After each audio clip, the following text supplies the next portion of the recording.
17 বছর পরে দেশে আসছেন, তার ইনকাম নিয়ে কিন্তু কোনো আলোচনা নেই।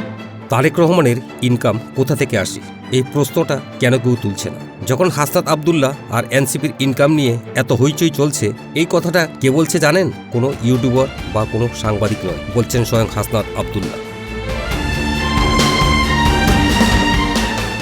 দর্শক, এখন বাংলাদেশের রাজনীতিতে ইলেকশনের হাওয়া। সবাই হিসেব করছে কে কত ইনকাম করে আর সম্পত্তি কত, আর সবচেয়ে বড় কথা টাকার সোর্স।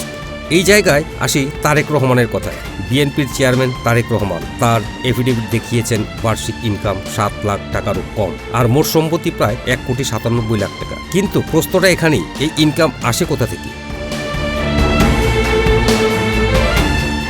তিনি লন্ডনে থাকেন, সেখান থেকেই রাজনীতি পরিচালনা করেন, কিন্তু কোনো চাকরি বা কোনো ব্যবসা কিছুই তিনি স্পষ্ট করে উল্লেখ করেননি। দর্শক, এই বিষয়টা নিয়ে না ইউটিউবে বড় কোনো আলোচনা, না সোশ্যাল মিডিয়ায় কোনো তোলপাড়। পুরো ব্যাপারটা অস্বাভাবিক রকমের নীরব। এখন আসল তুলনাটা শুনুন, এখানেই প্রশ্নটা আরো বড় হয়ে যাচ্ছে।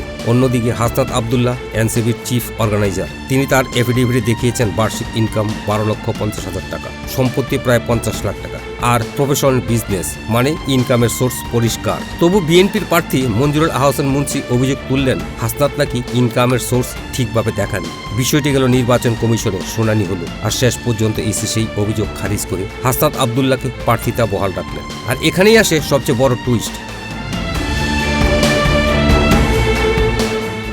হাসনাত আব্দুল্লাহ নিজেই একটু ভিডিওতে তারেক রহমানের ইনকামের সোর্স নিয়ে প্রশ্ন তুলেছেন। তিনি বলেছেন, যারা টাকা বিদেশে পাচার করে এলিট লাইফ কাটায়, নতুন বাংলাদেশ তাদের কোনো জায়গা নেই। তাহলে দর্শক, প্রশ্নটা খুবই পরিষ্কার। এনসিপির আরেক নেতা সার্জিস আলমের ইনকাম 9 লাখ টাকা, সেও নিয়ে আলোচনা। হাসনাতের ইনকাম নিয়েও তদন্ত শুরু। কিন্তু তারেক রহমানের মতো এত বড় একজন রাজনৈতিক নেতার ক্ষেত্রে কেন কোনো প্রশ্নই উঠছে না? এটা কি রাজনৈতিক পক্ষপাত, নাকি কিছু নাম আছে যাদের নিয়ে প্রশ্ন তুলতে গেলেই সমস্যা?